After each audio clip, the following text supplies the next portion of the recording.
three questions to ask yourself before you choose a counselor. And I'd suggest the three important questions are, who has the strongest advocacy record? Who brings us knowledge, know-how on street-level issues of transit, cycling, and walking? And number three, who's likely to work best with others in council? I can tell you that, first of all, on the latter question, I'm not running for any political party. I won't have that debt to carry when someone asks me at council what I stand for. The first question won't be based on party lines.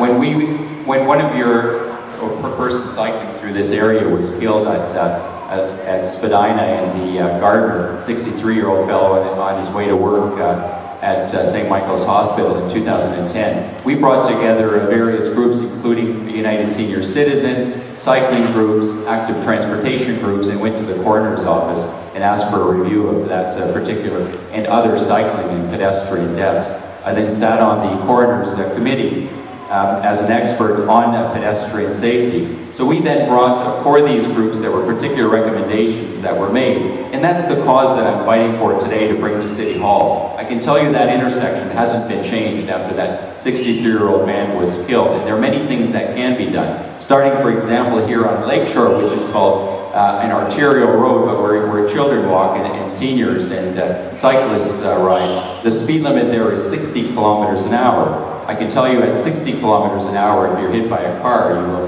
likely die. But at 30 kilometers an hour, you'll almost certainly survive. So those are the second thing I get to. What are the street level ideas on transit, walking, and cycling? There are clear ideas around making intersections safer, longer crossing times, lower speed limits. Those are the actual things that we can do, specifics that we can do.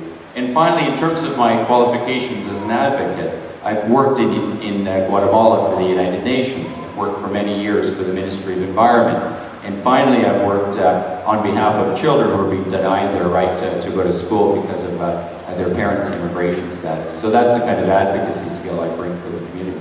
Thank you very much. Thank you.